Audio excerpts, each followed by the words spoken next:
Hello everybody and welcome to Decoding the WSL, the podcast dedicated to the stats and facts in the WSL. The WSL is back after a cup break and an international break, and it's back with a bang. 28 goals across the 6 games that happened yesterday for us to cover. We're going to be giving you all the stats and all the numbers you need to look back on this weekend's games. I'm Stattorino. And I'm Finley Chung.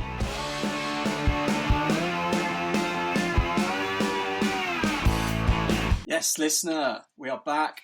Thank you for joining us today as we take a look back on the weekend's games. It is currently Monday the 9th as we record, and as you might have heard there, I am joined by the delightful Finn Chung today. Finn, how are you doing? I'm very well, mate. Thank you. Thank you again for having me on. It's been a while since I've been on, but buzzing to be back and actually, as I'm sure we'll get into, discuss a Spurs win, which was and a relatively decent performance, which has been sort of a rarity so far this season. But yeah, buzzing to be back.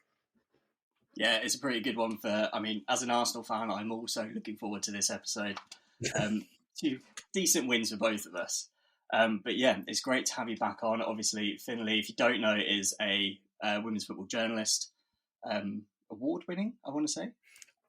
Yeah, we can still run with that. I'll still run with that. But yeah, I write for a various few outlets. So more recently, Constancy Football, Beyond the 90, the Halfway Line, and I know a friend of your pod, Jamie Spanger, her wonderful team, and Beyond the Pitch as well. So yeah, I've certainly got my fingers in a few pies at the minute. The busiest person in women's football. I wouldn't go that far. Okay, right. So let's get into the weekend's action. So Storm Darrow hit the UK this weekend, and teams were getting blown away left, right, and centre with 4-0 victories for United, City, and Arsenal at the hands of Liverpool, Leicester and Villa. Spurs got themselves back into the top half thanks to a couple of goals from England. Brighton became only the second team to score more than 1 goal against Bon Pastor's Chelsea, but the Blues still came away 4-2 victors. And then rounding off the weekend was an absolute barn burner. Palace took a 2-0 lead, but the Eagles quickly went from predators to prey as West Ham came back to win 5-2. But we're going to start this weekend's games looking at the match at LSV. Yes, Man United 4, Liverpool 0. This one was on Sunday at midday at Leigh Sports Village or live on Sky. Man United opened the scoring with Jace's, her Trivela shot was blocked. The ball fell to Turland. He still needed a pretty great finish to make it past the Liverpool keeper to make it 1-0. It was then 2-0 moments later, Leah Galton being played through, firing it pretty much through Tegan Micah. She got a hand to it, but the shot had too much power for the keeper. It was then 3-0 when Janssen's first time shot from the edge of the box made its way in. There was minimal backlift on this, but still enough power just to make it past. Janssen then turned provider, crossing from Allard to volley in at the far post to make it 4-0 to Man United. This was a game that, I don't know about you, Finn, but I thought was going to be significantly closer. Was this a scoreline you expected? No, I'll be honest, I didn't expect a scoreline like that. I think for a derby, games are always quite tight per se. You get the odd one or two, but I think as well when you sort of concede one, it's the old adage, isn't it? It's you're at your most vulnerable when you've just scored. But United decided to just rip that up and score again inside 60 seconds, and then I think that excuse me, I think that kind of just took the game away from Liverpool. If I'm being honest, I think it was kind of just sort of a double sucker punch, and then they just couldn't, for whatever reason, work their way back into it. Yeah, I thought it was one that I was expecting this to be a Man United win, but I wasn't expecting them to score 4 goals. It's the first game in 6 for Man United that's had more than 2 goals in it. So I expected it to be I can't remember what I said in the preview pod, if I had said 1-0 or 2-0 to Man United. But Liverpool have been out of form, really, in the WSL. It's a 3rd match in a row without a goal for them in the WSL, and the 2nd away loss in the WSL after their 1-0 loss at Goodison Park. It was pretty even throughout the game. I think if you just watched it and didn't see any of the goal scoring, because it was 49-51 on possession, which is, as close can be. But in front of goal was where Man United definitely did a bit more. They had 21 shots to just 8 for Liverpool, 7 of those being for Elizabeth Turland. So she only had 1 shot fewer than Liverpool had. 6 on target for Man United and 2 for Liverpool. We got a question in from Gabriel on Instagram who asks, is Elizabeth Turland still the signing of the season? I assume they mean for the league. Elizabeth Turland was someone that I think I touted at the start of the season to be the signing of the season. I know a few others may have suggested Frank Kirby or someone like that, maybe even Mariona.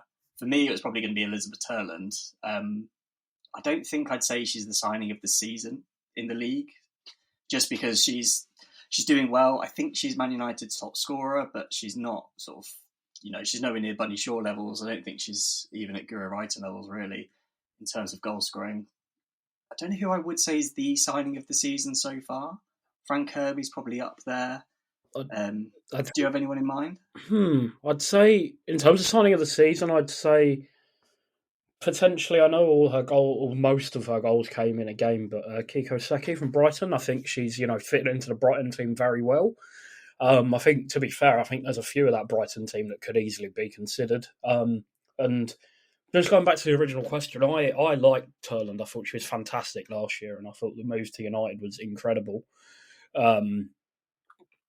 And I actually did quite an in-depth piece on how herself and Grace Clinton could sort of, be this formidable duo of, the likes we've seen in the past that could fire United to glory. And I don't know if it's maybe the pressure of being a striker for Manchester United, the biggest, or one of the biggest footballing names in the world, what that carries. But I'd certainly say she's up there. I just don't think for me it would be the outright signing. But what I will say is, with regards to Man United as a whole, for the comments from Jim Ratcliffe this weekend, for the men's team to lose at home to Forest, and then the women's team to go and absolutely spank Liverpool in the derby 4-0, kind of completely contradicts what he was saying, which put a bit of a smile on my face, I'll be honest. Yeah, I think Man United fans are in a kind of a tough moment at the moment with their ownership and stuff. I know I asked Conor Roberts on the pod at the start of the season if he was happy with Jim Ratcliffe taking over, and it was very much a case of it's the best of a bad situation, because it was either that or Qatar, basically. Yeah. So he'd rather Ratcliffe, but it's still not ideal, because the amount of impetus that he's putting into the men's side is significantly more than what he wants to do with the women's. He's very commercially driven as a businessman, is just sort of seeing the men's side as much more impactful. Yeah. Man United obviously are a money-making business. It's not like he's taken over other teams in the Premier League that do not make money. So I don't feel like he's that in it for the football. Similar to what he's done at, I think it's Nice that he owns as well, where he's done something similar. Doesn't really prioritise the women's team there. He obviously owns other sporting teams as well. I don't think he's someone that's good for the women's game generally. I would tend to agree, to be honest. I think even just the quote is damning enough, and I can't remember the exact wording of it, but it was something along the lines of, we need to focus on the main issue, which is the men's team, which I think is kind of, if you're a female fan or part of the United women's team or part of that pathway, looking to, if you're a young girl in the Manchester area that wants to play football for the club they support, like a young Ella, if you're Ella Toone as a kid and you're seeing that now, it's a bit of a slap, isn't it? Really, I don't think, in my opinion, I don't see how he could have misconstrued that in any other way, to be honest. Yeah, I know that he's not really trying to come across like he's trying to help the women's team at any point. It seems like every few months he says something that sounds remotely positive about the women's team, but generally all of his actions just show that the men are his priority, and the women, if they do great, fantastic, and if they don't, then as long as the men's team are fine, he doesn't really care. I'm glad there's not too many. It doesn't feel like there's too many owners like him in football, which is something I'm glad at. Hopefully, I'd like to see more owners. I think most of us would, like Michelle Kang at London City Lionesses. She's obviously plugging a lot of not just money, but time and effort as well into the right things, it seems like, at that club. Hopefully, if a few more clubs can start doing the same, it'd be great to see. Anyway, that is basically the Man United-Liverpool game rounded up before we get a bit too sidetracked. So we'll move on to the City game.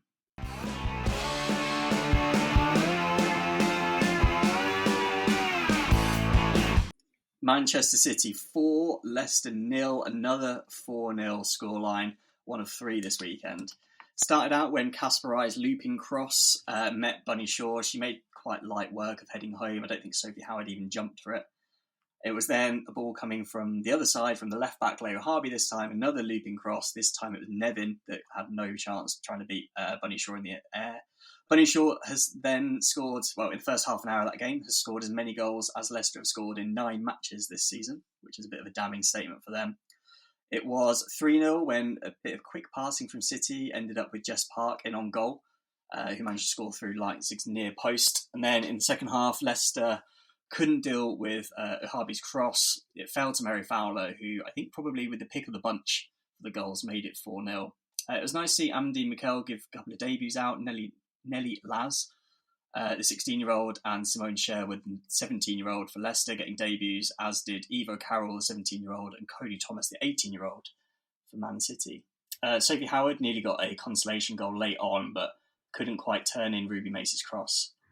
But yeah, so therefore it ended that 4-0. And Man City just seemed to be, well, I think this was 2 teams, a very contrasting form. Man City just doing bits everywhere they go, and Leicester City just absolutely the opposite.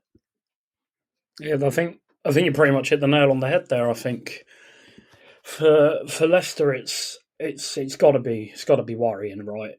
To not even, you know, you've scored 2 goals and your last goal has come at the end of October against Everton, and you've gone out of the FA Cup at home to Lincoln as well. So, you know, I know, excuse me, I know this kind of, you know, the golfing quality between Man City and Leicester is that, you know, it was on display everywhere on Sunday, but I think it kind of puts into a bit of a wider issue around Leicester at the minute and around kind of where they're sort of at, because they're still kind of in that group of teams at the bottom of the table that are on 5 to 6 points, and they're still remarkably only having scored twice just outside the relegation zone, which I was slightly baffled by, I'll be honest with you.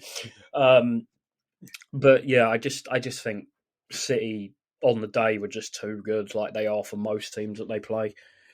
To be honest, I think Shaw's just fantastic. The first header especially, just, you know, giving the keeper absolutely no chance. Jess Park once again, you know, lighting it up, scoring, and like you say as well, the young players getting some starts as well. You know, Evo Carroll and Cody Thomas, like that kind of shows that Taylor is potentially ready to, you know, if there's aging bits of the squad maybe towards the end of the season or next season, or, you know, the speculation around certain players, that I think Taylor is ready to go, okay, I'll give you some minutes, see what you can do. And that can only be a good thing for these, you know, for these young players to be getting tastes of senior women's football, and in an environment such as Manchester City as well, it can only be a good thing. Yeah, I think I've been relatively critical of Gareth Taylor's substitutions this season, just the lack of them. But a lot of their matches, in the sort of the first few games at least, they were winning by 1 or 2 goals, and they were obviously not. I don't think he was quite certain about bringing some of those younger players on. Whereas obviously once you get 4-0 up, I think he is kind of doing the right thing and giving those younger players minutes. I think Amandine Mikel, I kind of feel sorry for her. I think the only reason she's probably still in a job is because she's had such an injury crisis. I think if any normal manager was, you know, having scored 2 goals from the first 9 games and, you know, on the verge of getting relegated, pardon me, you'd be looking at someone that's probably on the border of losing their job. But I think she's doing a pretty decent job considering the injury list they've got. They've obviously got players like Lena Peterman out, Jutta Antala's out injured, Shanley Bryan's coming back from injury. I think she's been back in training now, but yeah, they've just had such a horrendous injury list that it's all their forwards as well, which is always the horrible thing that they can't do much about it. But yeah, City have maintained a 100% league record against Leicester, 10 wins out of 10 games, and they've now won 8 games at home in all competitions. Leicester, like you mentioned, haven't scored for a while. They haven't scored an away game since the opening day of the season. That's 6 games now without a goal. They're also the only team to lose their last 4 matches in the WSL, and they haven't scored in any of those. But City were definitely the dominant team. They had 72% of the possession. Alex Greenwood had 143 touches. The next most with Leia Alexandria on just 76. In fact, other than CJ Bott, who had 56, Alex Greenwood had over triple the number of touches of any other Leicester player, which is a hell of a lot. Sometimes you might expect that from someone, I was going to say the Leicester forwards, not that they necessarily have one, but Leicester midfielders playing in the forward positions, you'd expect them to not have many touches. But yeah, even sort of the back four of Leicester weren't really getting many. Leicester didn't have many shots either. Well, they had 8, not that many compared to Man City's 19. Bunny Shaw had 8 shots on her own. And the other stat that I picked out that I quite liked was that Alex Greenwood and Leia Alexandru between them made 186 passes, which is a decent amount, not a ridiculous amount, but a decent amount. And that was more than the entire Leicester team at just 184 in 90 minutes of play. So Leicester averaging a pass about every 29 seconds throughout the match, which is, kind of goes to show why you're on the wrong end of a 4-0 scoreline, I think. This wasn't necessarily one from a listener, but one from me that I can't wait to air out. I've already mentioned about Amandine Mikel being in a bit of a rough situation, especially with the injury list that she's got. If these players come back from injury and don't start performing, don't hit the ground running, most players don't hit the ground running when they come back from injury. Do you think she's still going to be in a job after Christmas? It's a very tricky question, I think, because no one likes to see, a manager lose their job. Arsenal fans, I can hear you in the comments. Please don't come at me for that. It's very tricky considering, she came in when she did, and as you say, her hands have effectively been tied since she got to the club with some of the injuries. But I do tend to think that in situations like this, is you need X or Y players to come back and go bang, bang, bang straight away. You can't be having 2 or 3 games to get up to speed. I think, again, this kind of boils down to, the league maybe not being big enough and the wider conversation around that, and there not being too many games. Because if you look at, so before Christmas, they've got Chelsea at home, then Spurs away, first game back after Christmas, then Liverpool at home, then Everton away. And that Everton away game, you're already thinking, is that going to be sort of to coin the phrase, a relegation 6-pointer? And they've got Villa after that as well. So, are we sort of going to be in that territory in early February where a win in a game like that could see them stay up already, or, could them get a very good chance of staying up? I would like to see her, be given a bit more time. I think that's a pretty hot topic in football at the moment of, managers having time and needing time to get their ideas across. And I think hopefully the Leicester board kind of see that it is a, set of extenuating circumstances, because I'm not being funny, any team that loses pretty much all their forwards is going to struggle. So if she, has a full squad at her disposal for more than 1 week, it would be quite interesting to see, how they can crack on. But like you say, if those players come back and sort of a half fit, half firing for maybe 4 or 5 games, and they get dragged into the, to the bottom of the table, then you can sort of have arguments for both as to why they would pull the trigger and why they wouldn't. Yeah, I think I'd like to see her stay, because I think she's obviously done good in France already. There's a reason that Leicester wanted to bring her in. I was just having a look at how many goals they've conceded. Obviously, they've only scored 2, which is the fewest in the league. Like you say, it's kind of like her hands are tied. But in terms of goals conceded, they've conceded 12 in 9 matches. Only the top 4 have conceded fewer. Man City with 6, Chelsea and Arsenal on 5, and Man United on 3. Even Brighton, who are in 5th, have conceded 15 goals, more than Leicester's 12. So it seems like I feel like Mikel's gone, right, well, we're going to struggle to score goals, even with the sort of depleted forward line they've got. We can either throw the youngsters on and see what they can do, but obviously there's not really the experience there, or we can just build it around our defence. I think they've got really good defenders. They've got 2 very good keepers. I think 2 keepers who are probably first-team keepers. Neither of them are really backups, but they're both, well, one of them's at least having to be, mainly Lisa Kopp at the moment. But they've also got quite a good back 4. They've got, players that play for Australia and Scotland and New Zealand and pretty decent international sides. So they're not mugs at the back. They're obviously doing quite well in that regard. It's just that they can't balance it out, and unfortunately, that's the position they then find themselves down in 11th. But yeah, Man City running out riot, I think, as most people would expect in that game. And yeah, they'll move on to the next one.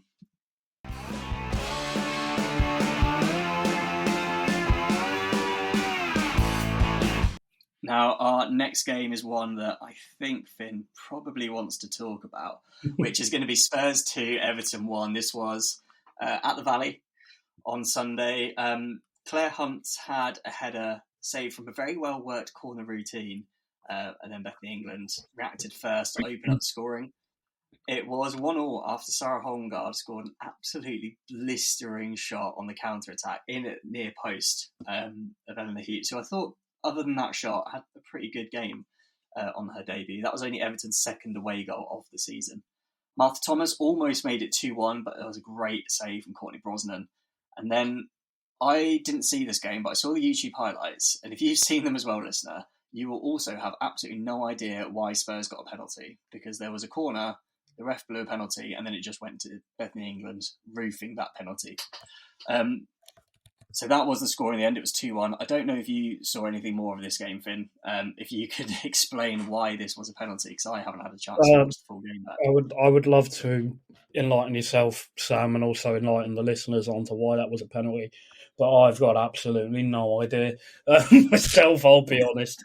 And I think we're in the majority as well. I think I saw a tweet from Alex Mitten, who covers Spurs women for Vavel, and he said his exact wording was, Spurs have been awarded a penalty and I have no idea why. So, from somebody who was at the game, if you've been to Brisbane Road, which is where the game was at, you've got a pretty decent view of the pitch all over. And I just can't tell you why that was a penalty. I'll be honest. I'd love to know how or what sort of decision making went into that. But I've got absolutely no idea either.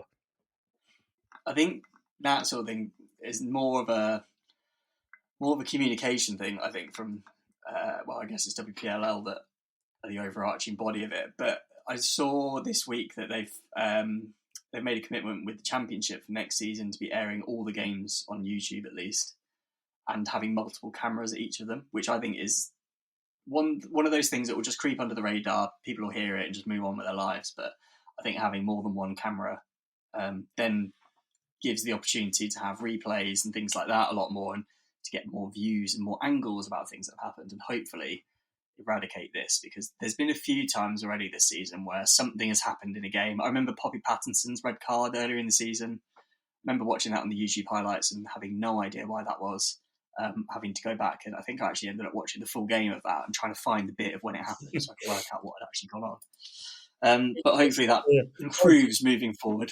Sorry to jump in there, but it's not actually the first time that's happened in a Spurs game either this season. With everybody remembers Amanda Nilden's goal in inverted commas against Chelsea. That was about 40 yards the wrong side of the line, but was given a goal. So, like you say, I think with the cameras and stuff, I hope that kind of is a big step in the right direction. Yeah, I think it will be, and it's another one of those things where I don't think the women's game should end up being exactly as the men's is, because I think there's a lot of stuff in the men's game that isn't ideal, but the coverage is definitely one area where the closer they can get, men's coverage is excellent. There's so many camera angles and things, and the more money and the more views that the women's game gets, the closer we'll end up getting to that, and the better it'll be for everyone, I think. Anyway, back to the football. If that's all right with you, we'll get back to Spurs' win. It's only Spurs' second win against Everton in 11 meetings, and Spurs' first win against Everton in the last 6 matches that they faced each other. Spurs continue their record of having all of their home games having 3 or more goals so far this season, and they also continue a record at the Valley specifically where they score at least 2 goals in every game.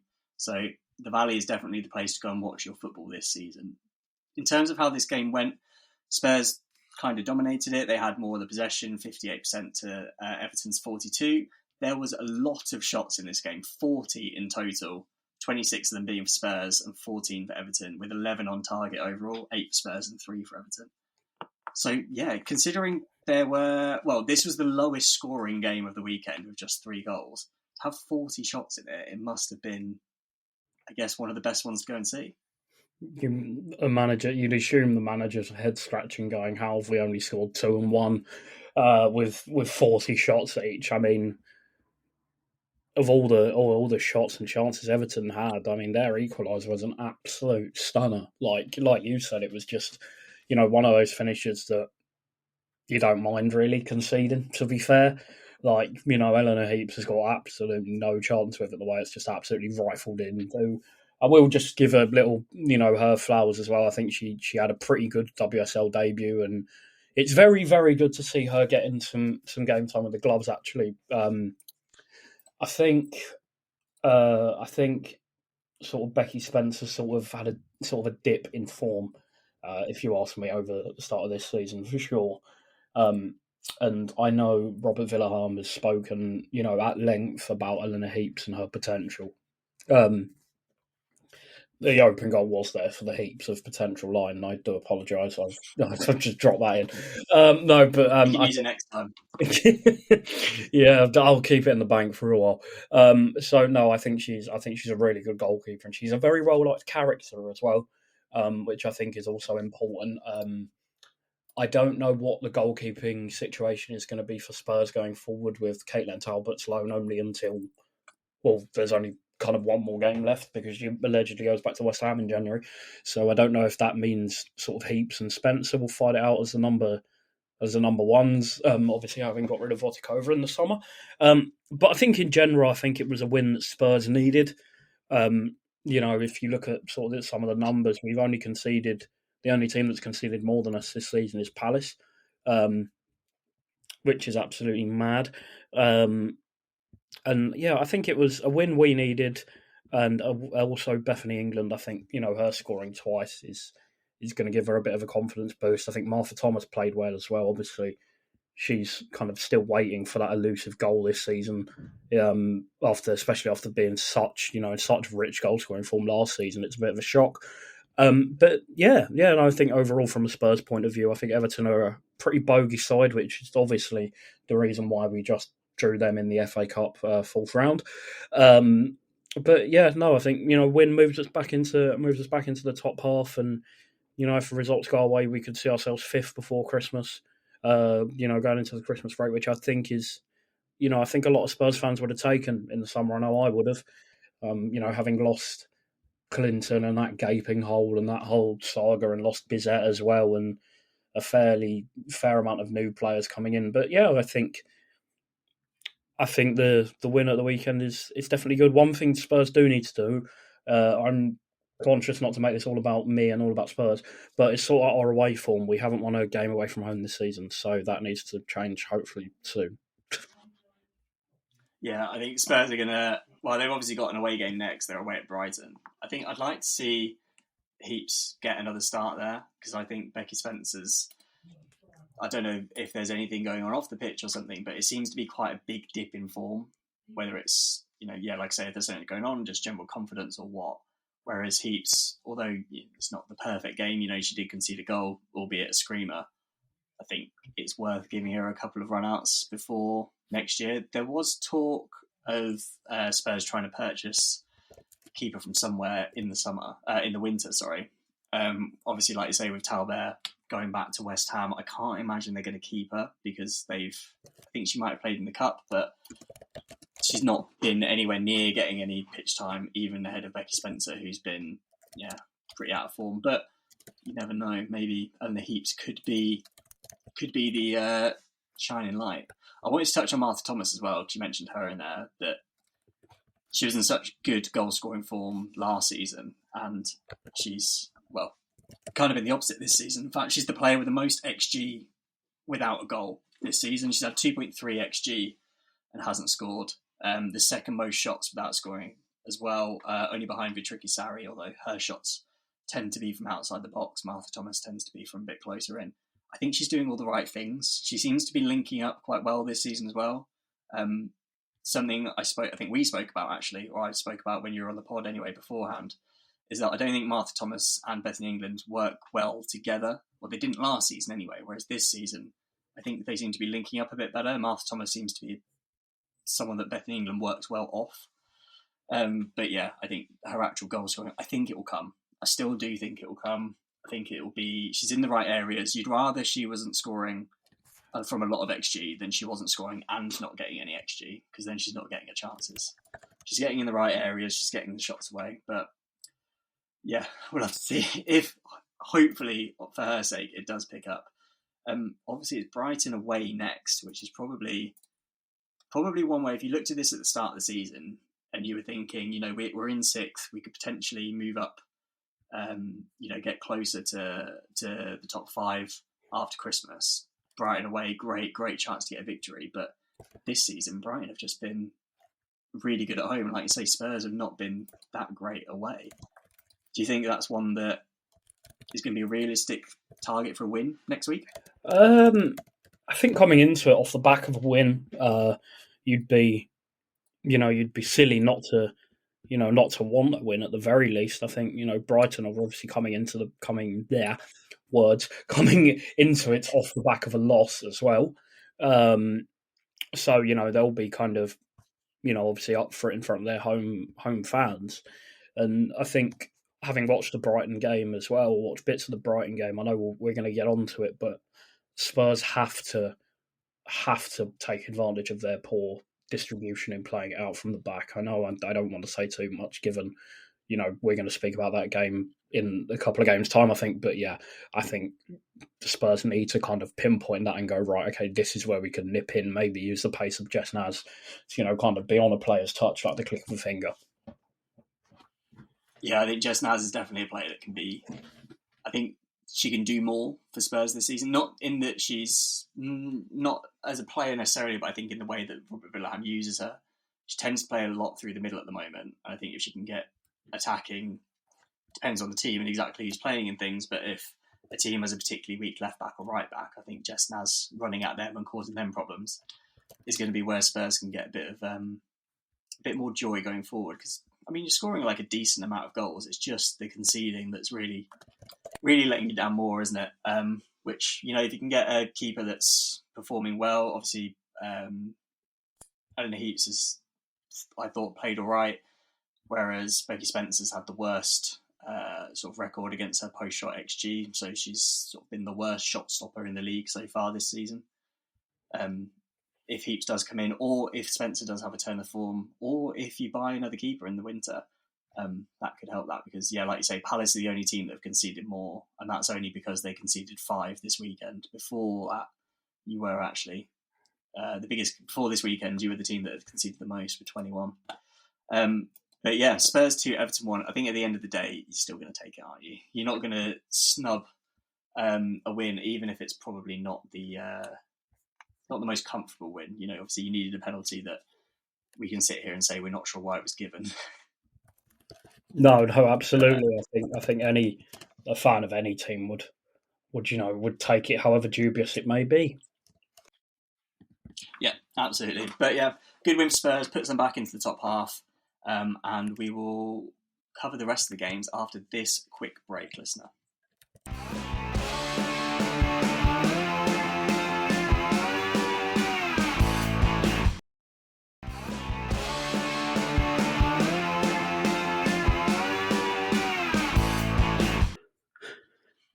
Hello, listener. Welcome back to Decoding the WSL with myself, Sam Stattorino, and we've got women's football journalist Finley Chung on with me as well. We're going to move on to the 2 p.m. games, starting off with Arsenal 4, Aston Villa 0. This was the match at the Emirates. Started off with a Kyra Cooney cross from a free kick, which was headed in by Alessia Russo. She's now scored in 4 WSL games in a row for the first time in her career.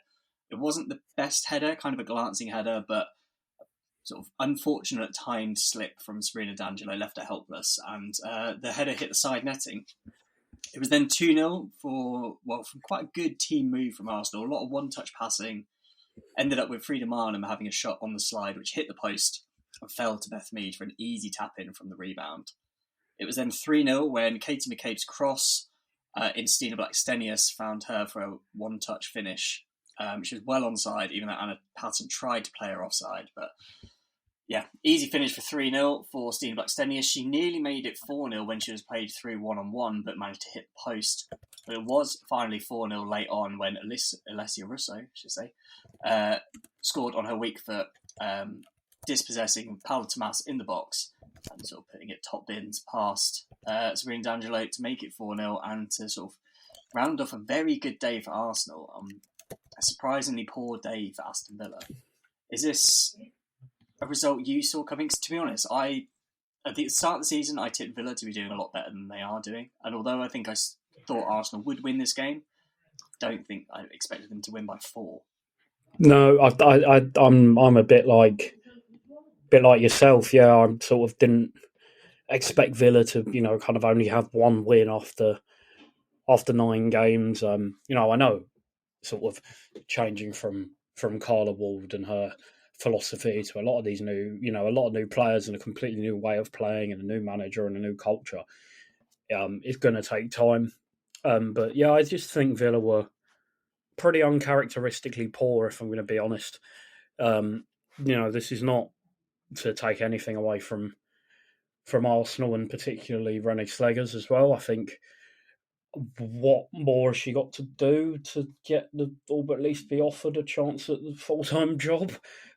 She's not been doing too badly since she's taken the interim reins, to be fair to her. So, as much as it pains me that Arsenal are now doing good again, what more can she do? I think Arsenal were, she's getting a tune out of the players that maybe wasn't there in the sort of the latter games under Jonas Eidevall. I mean, only conceded 5 goals, scored 19. That's a pretty healthy goal difference. It's the joint second best in the league with Man City. And yeah, I just think Arsenal were pretty good. Yeah, I think they're looking really good under Renée Slegers. They're actually, since she took over, they've scored 15 goals in all competitions. And the only goal they've conceded was in the 1-1 draw against Man United. They've also now got the longest run of clean sheets in the WSL, 3 matches in a row. They're just looking really good. And I think, yeah, like you say, Renée Slegers, she doesn't seem to want the job, which is really strange. I was listening to Arscast a couple of weeks ago when Tim Stillman and Jamie Spango were talking about it.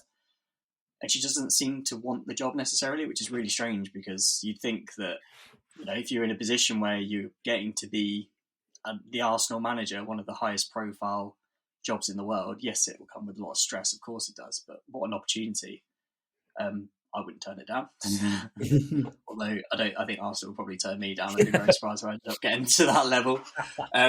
But yeah, Renée Slegers is doing a fantastic job. I think as an Arsenal fan, I'd be happy to see her stay on. She certainly guided them well in this game. I think it was definitely a case of it's not how much ball you had in this game, it was what you did with the ball, because it was 50-50 possession, so not really too much to talk about there. But in terms of shots, Arsenal had 17 to Villa's 7, and 9 of Arsenal's were on target compared to none of Villa's 7 shots. Interestingly, so on the Villa side, obviously they're not doing too well, especially away from home this season. They've only got 1 draw amongst their 6 away matches, amongst 5 losses. They didn't manage to score in this game. Kenza Dali came on with half an hour to go and got half of their shots. She had 3 of the 7. Do you think the sort of creativity part of it for Villa is keeping them back a bit? I think it is lacking. I think the use of certain players. I mean, Miri Taylor, fantastic, energetic young player, reduced to, you'd say maybe a bit part role. I know Gabby Nunes has had her injury problems, and remains to be seen how she settles into the league fully. But I think Darley just brought that extra bit of, that extra spark that Villa seem to be a little bit, missing a little bit going forward. And I can understand why you'd kind of set up maybe sacrificing a more creative player. Everton did that and got a 0-0 draw. Granted, it was under old management, but they did that at the Emirates, defended very well and got a 0-0 draw. So, the blueprint is there for teams to do that. I can understand why Villa did it, but like I said, I just think Arsenal were just a little bit too much. Yeah, and I think it's one of those, if you'd asked me at the start of the season, what do you think the score will be 9 games in when Arsenal play Villa? I think kind of as I was expecting running into this, I'd probably say 2-1. 2-0, maybe something like that. Mm. Villa, always last season, I thought, they seemed decent. Obviously, Carla Ward stepping aside wasn't anything to do with the quality of the football. It was more just that she needed a break, Yes. Which is absolutely fair enough.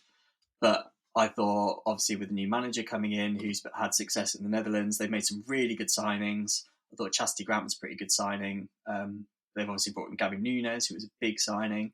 Missy Boy Kearns, I thought she was going to be setting the world alight.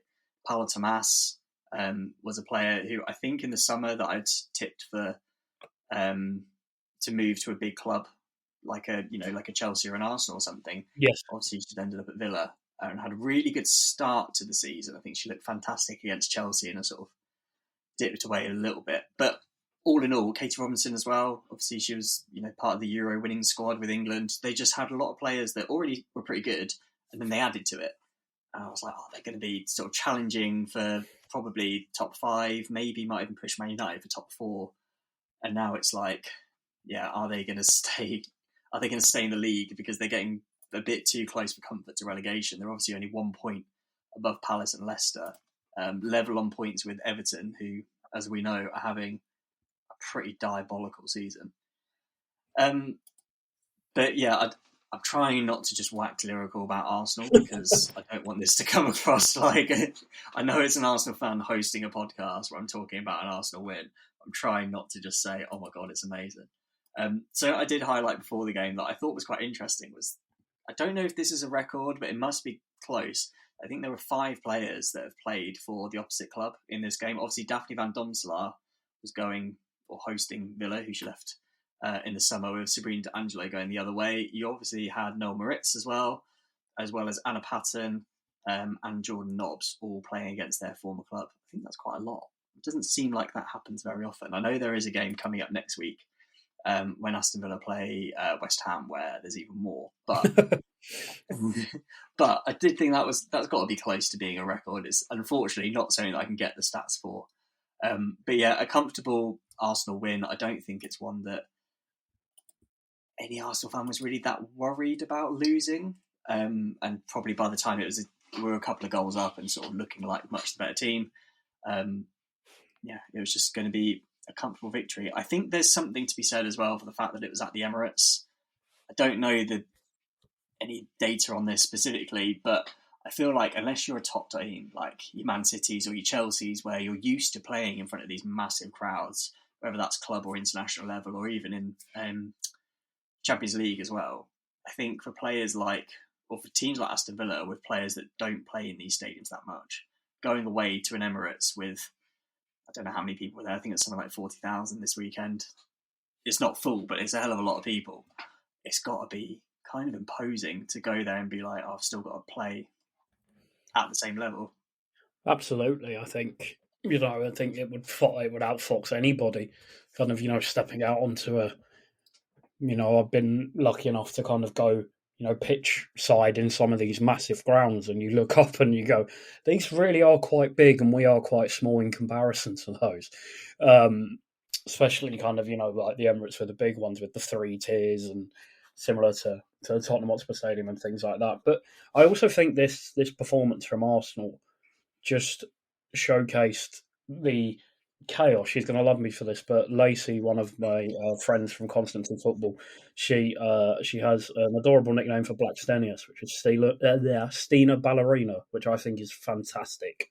And I just think this game was just her chaotic nature in a nutshell. But also, it was just the class of Alessia Russo, and I think she's fantastic. And the second goal, the coolness to kind of just nick it off the defender and just go, yep, I'm just going to curl it round your goalkeeper so you've got absolutely no chance on her weak foot is just, it was just fantastic. So, yeah, I think I'm going to stop praising Arsenal because it makes me feel ill. But all in all, a pretty good weekend for both sides of North London. I think it was definitely one that Russo goal, as you mentioned, it was definitely one that I thought was like a proper like striker's instinct. That she didn't really have a lot of time to think about it. She did it and just shot. And obviously ended up being a lovely finish into the top corner, which is one of those that is kind of why you have players of that level at, I guess, a club like Arsenal that's trying, albeit not hard enough this season, but is trying to win the league. Hopefully, maybe under Rennie Slegers next season. Who knows? But we'll move on from talking about Arsenal and waxing lyrical a bit too much, and we'll move on to the Chelsea game.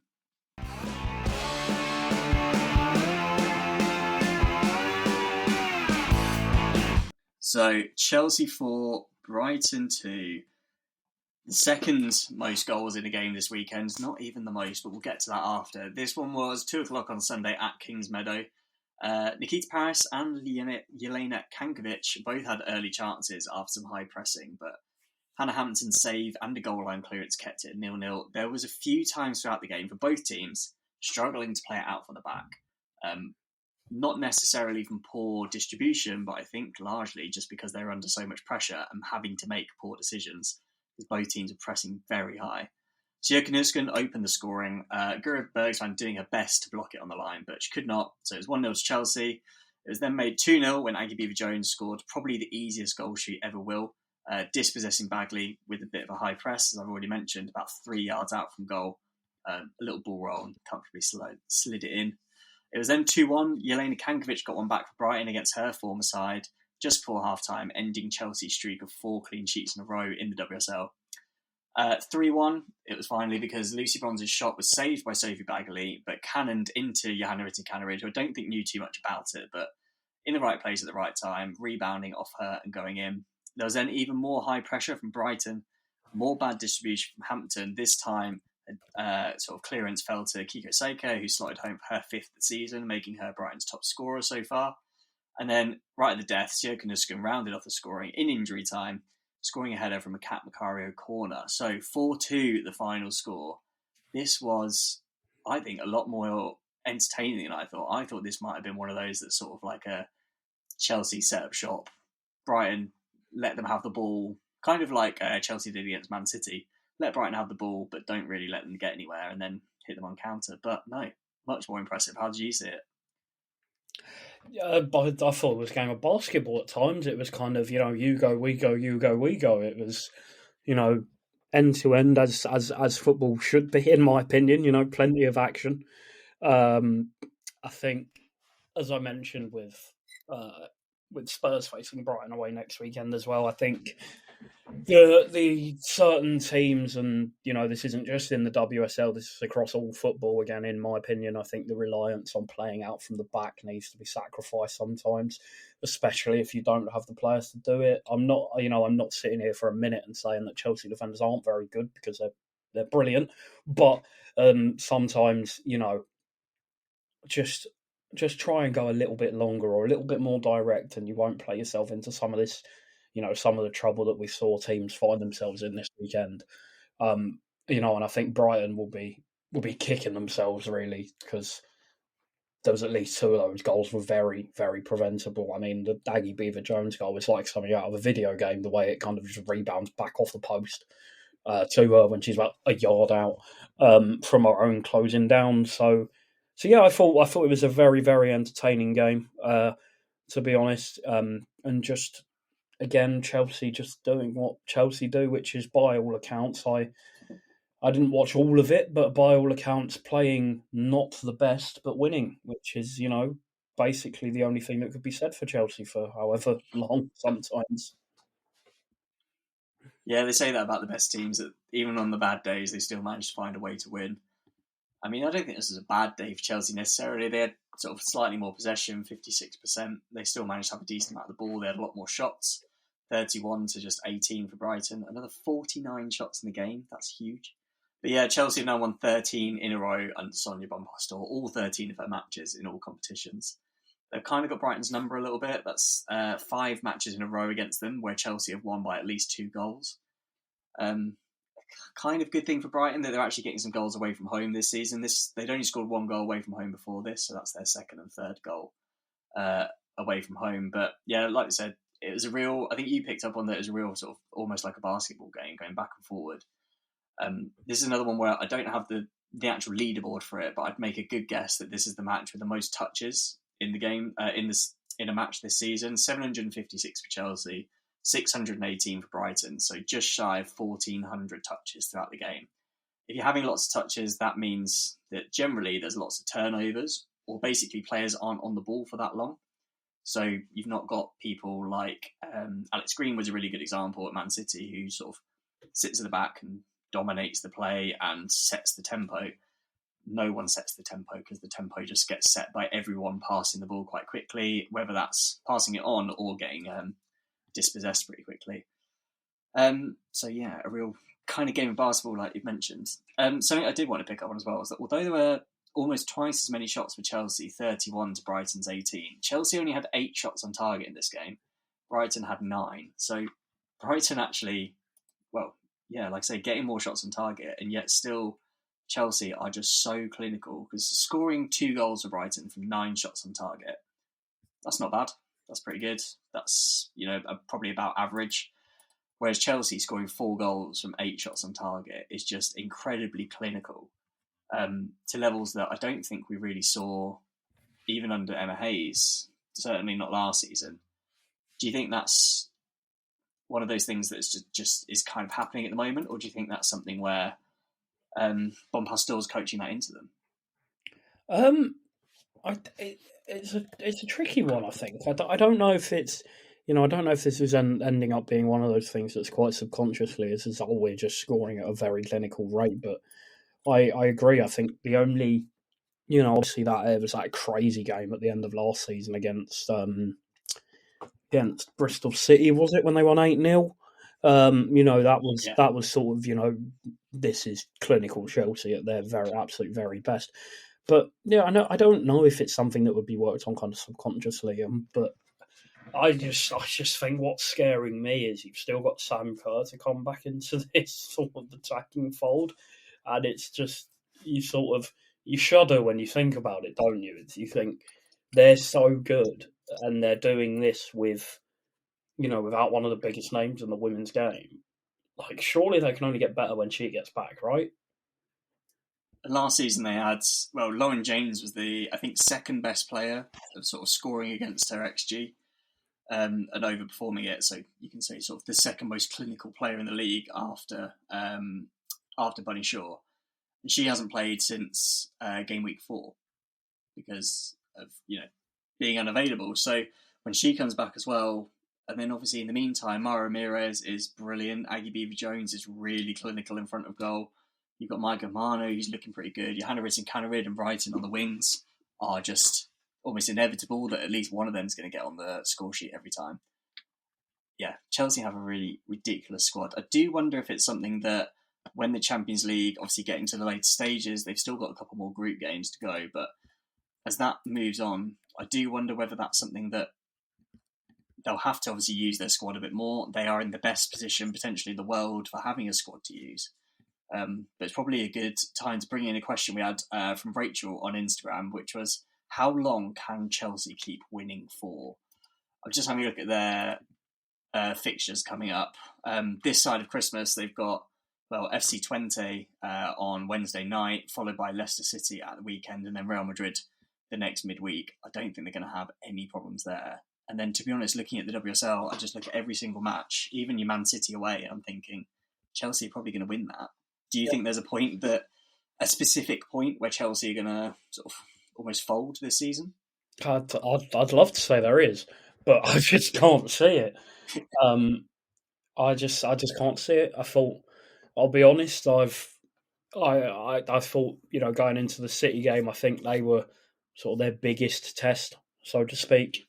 And Myra Ramirez just absolutely smashed one in, and then obviously they ended up winning that game 2-0 as well, and ended up, although that wasn't, a mirror of the whole game, they made it look like City didn't even have a kick. So their ability to just wear teams down and score chances when score goals when the chances come, I should say, and just be everything in the right place at the right time under a new manager after such longevity of Emma Hayes. It's admirable, really.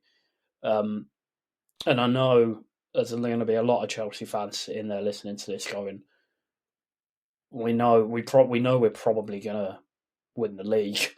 It kind of matters about big is Champions League in Europe, so that's a whole different conversation. But I just can't see them losing. I'm I'm very, very happy to put my neck on the line and say they could go invincible this season in the league. I genuinely think they could. I think they have such good quality in every position. Every team that's sort of posed them a threat, they've passed. They could have so easily dropped points to Brighton. The decision against Spurs with the goal that wasn't over the line could have rocked them. Instead, they come back and decide to go 5-1 up.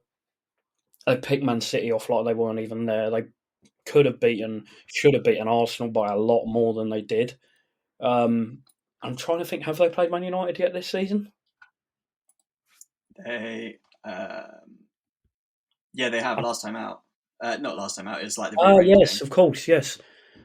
Yes, and the rearranged game, which obviously, Guro Reisen scored a penalty in that, and then again, by all accounts, that was a lot more than a 1-0 game. So I just can't see. I think it would be a big scalp for anybody to beat this Chelsea team. If I'm being completely honest, I think they're just so well equipped in every single area.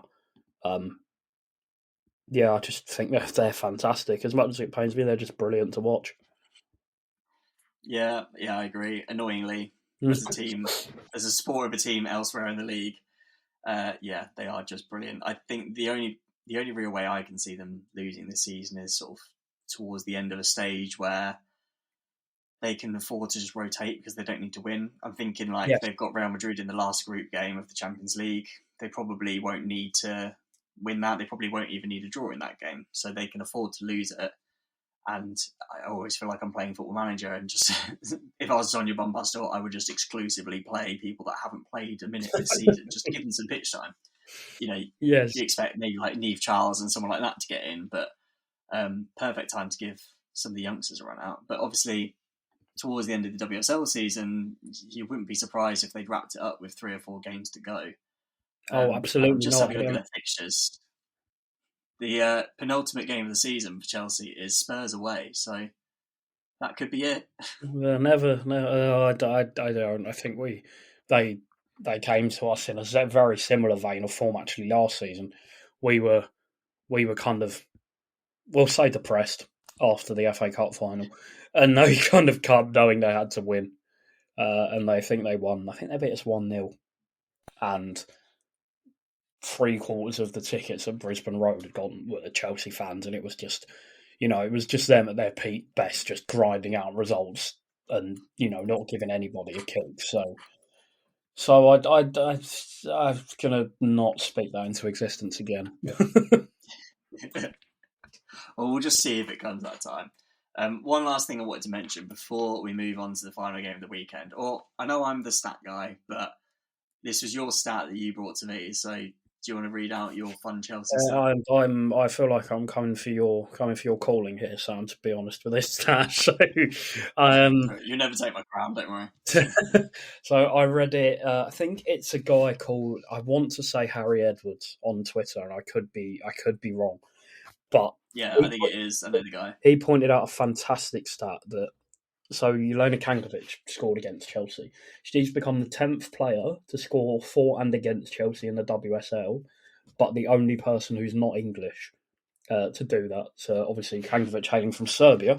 The 1 Serbian and the 9 English players are Beth England, Katie Chapman, Karen Carney, Gemma Davidson, Gilly Flaherty, Neve Charles, Lauren James, Gemma Bonner, and Rachel Williams. And I just thought that was a pretty cool stat, to be honest. Yeah, I saw you sort of put it in the show notes before, and I was like, I like that. Let's definitely get a mention at some point. You can have that one. I thought that was quite a good one. It was sort of, I think, one where the first person that I thought when I read that, before I read all the names at the end of it, I was sort of thinking that in my head I was like, have Brighton already played Chelsea this season? Like, Fran Kirby already scored, or did she score for Reading or something? But obviously she hasn't made that list yet. So you would imagine at some point, because she scores against everyone, she'll probably add herself to that list. And yeah, another English player, and Kankovic may well still be the only Serbian. But yeah, that is a little roundup. I say a little roundup. We spoke for quite a while on that game, but that is Chelsea 4, Brighton 2. And we'll move on to the final game of the weekend, and the one with loads of goals.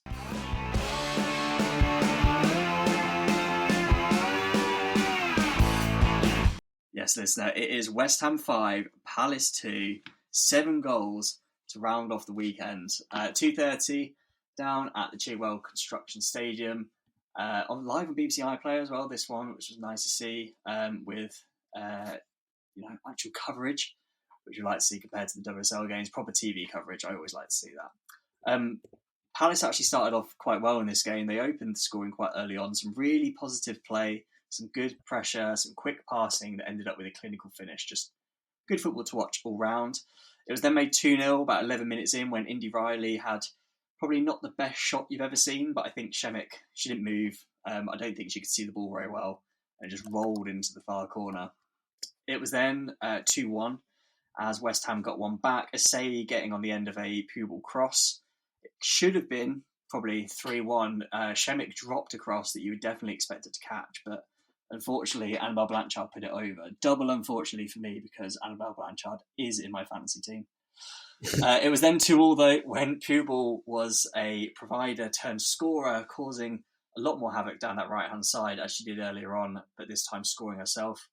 And it was then 3-2 just before half-time. Vivasay rounding Shea Inez, Pavi taking the ball off her to score into an open net. It was then, I think, about 40 minutes before the next goal, which, given this game, seemed like ages. Anouk Denton driving from deep, unchallenged, taking a shot from just outside the box. And I think Shea Inez would be disappointed not to have got a hand to it because it wasn't quite in the corner.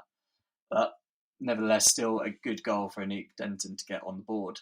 And then right near the end, right at the deaths, Katrina Gorry made it 5-2, a shot from basically on the baseline, cannoning off Shea Inez and going in. Not much the keeper could do about it. But West Ham 5, Palace 2. This was a game that I think in the prediction beforehand, I predicted 1-0 to West Ham. And I think I said, this might have been almost an exact quote. I'm not sure exactly who's going to win this game, but I don't think either team will score more than one. And it's finished 5-2. Was this a result you expected? Absolutely not. No, I'm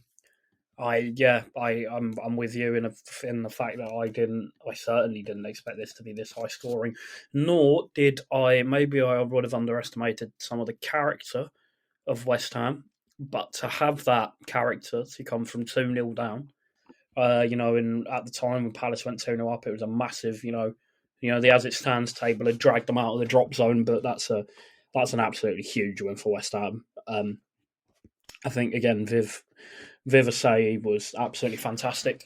Robbed of a second goal by her teammate taking the touch on the line. But she's a true team player. She'd only really have wanted the win, even if she would be a little bit upset by that. But I think West Ham sort of showed some true grit and true character to come through that. To be honest, I think a lot of that may have been questioned over the last year and a half. Last year, since Rhian Skinner's been in charge. They've not pulled up many trees per se in the WSL. And I think for Palace, it's just a bit of a sucker punch. It's just a bit of, we are in the big league now, and we'll go. Going 2-0 up guarantees absolutely nothing. Especially as early as they did, they must have been thinking, we could go on and get 3, 4, 5 here. And by half-time, they're 3-2 down. So, it's just a really grim reality of how brutal the WSL is for them. And this is not to say that I don't think they would have enough to get themselves out of a mess. They're scoring goals, unlike, Leicester and Everton down there aren't scoring too many. It just kind of comes to think if they've conceded the most goals in the WSL this season, how does their defence become more watertight, if you like, and how do they keep it out? And, they've had some very, very impressive results, draw away at Liverpool, pretty decent result, but I think this will hurt Laura Kaminsky. Yeah, I think this is one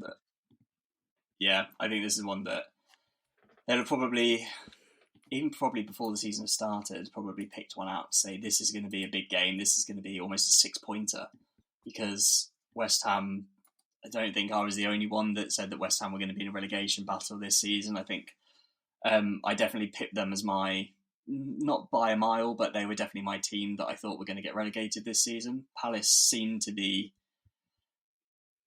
doing so good last season, scoring so many goals. Obviously, they've lost Elise Hughes to an ACL injury from last season, but yeah, I think, like you say, they are kind of in the big leagues now. They are on the longest winless streak in the WSL. It's now 6 games without a win for them, just 2 draws and 4 losses.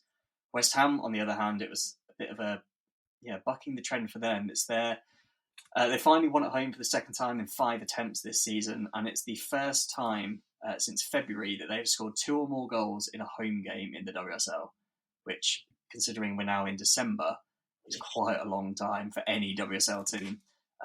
Doesn't matter who you are, doesn't mean even if you are right down there at the bottom. But yeah, I want to give a bit of praise to West Ham, because I not quite wrote them off, but I certainly thought they were probably my team to go down this season. But they've come out with really good attitude. I think is part of what does so well for them, because I don't think they'll try and tell you that they've got the best squad in the world. I don't think they'll try and say they've got the best players, but they've got a manager that's in Rhian Skinner that's making them, I think, more than the sum of their parts.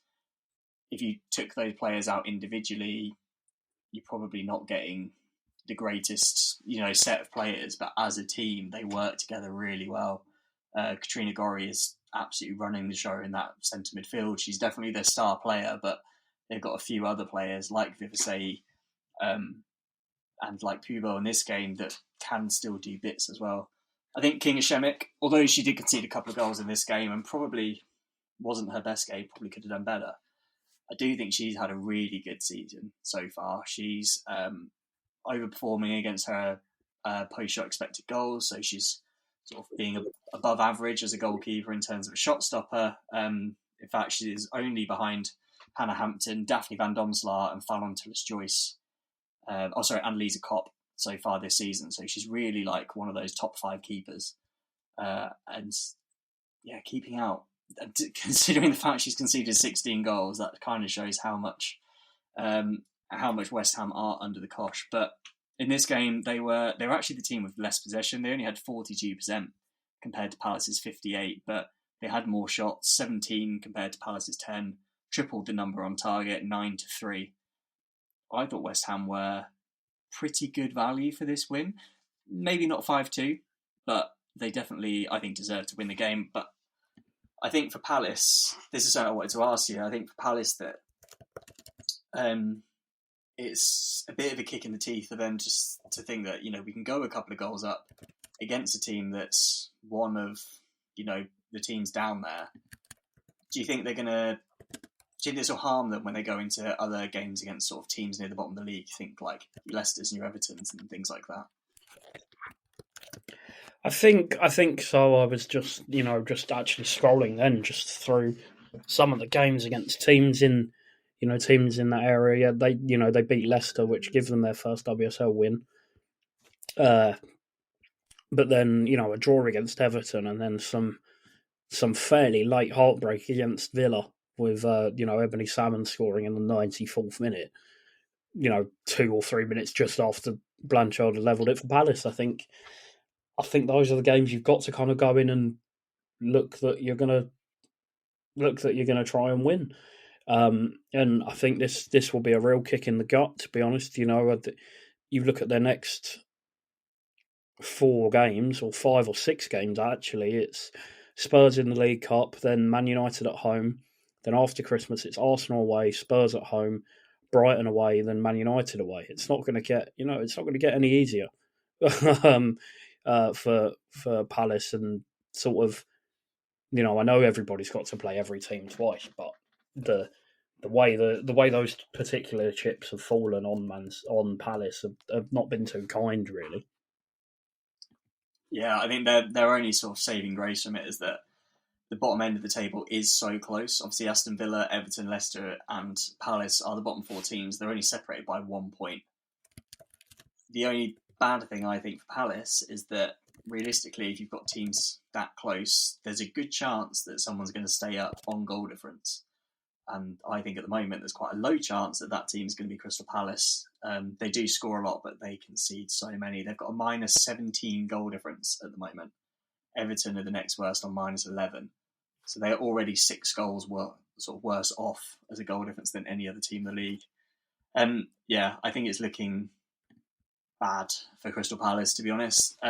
But then again, Leicester City are looking pretty poor. They can't score. Everton aren't looking like they're a team that, I don't know, for lack of a better word, deserve to be in the league. And then Aston Villa are obviously underperforming as well. But the thing that I find difficult is that for Palace is that I think Leicester will have a turnaround in form because I think they're going to get their forwards back.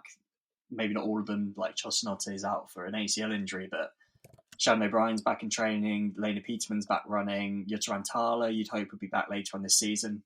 They'll probably end up start scoring some goals. Everton are potentially getting taken over soon as a club.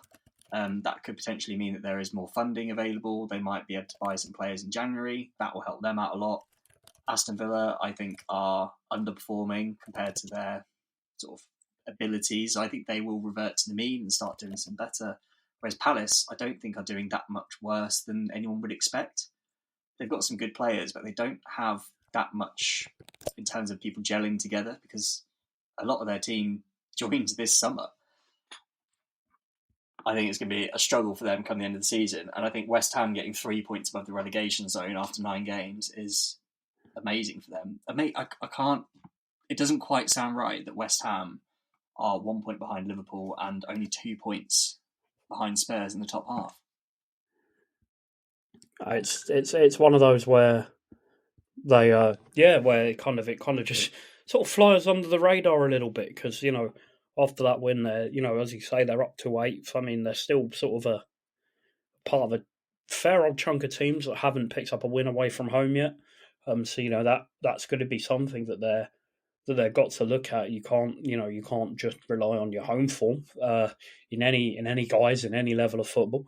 I think Spurs and Liverpool may well be peeking over their shoulder because I think one of the main things that West Ham have lacked recently is consistency, and I just don't think haven't really picked up any. And you look at their next couple of games, Southampton in the League Cup this week, but then Aston Villa away just before Christmas.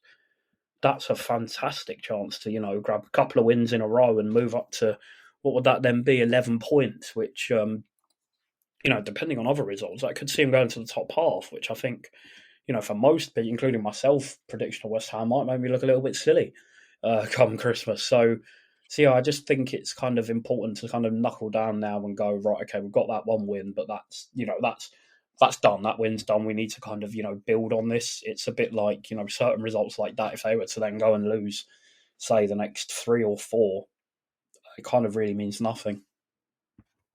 Yeah, I completely agree. I think West Ham are in that moment where if they can then get a win against Southampton, which you probably would expect them to do in the Cup, they'll take that into Aston Villa before Christmas, and that would be amazing for West Ham if they can do that and be on 11 points by Christmas, but also pretty damning for Villa to finish 10 games and only have 6 points. But that is the way of the league. That's why we like football, isn't it? But yeah, West Ham 5, Crystal Palace 2. Definitely, I think, probably the most entertaining game of the weekend, certainly from a just sheer number of goals point of view. Even though there weren't the most shots, we mentioned in the last game there were 49 shots. There was only a measly 27 in this one. But there we go. West Ham 5. Boring. Yeah, what a boring game. Only 27 shots. But yeah, a good advert for the WSL if there ever was one.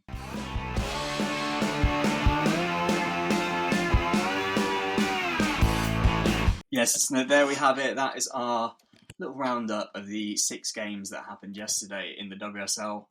And yeah, like I mentioned earlier, 28 goals in just 6 games. It is definitely an entertaining league to watch. And thank you for joining us, listener. And thank you for joining me, Finn.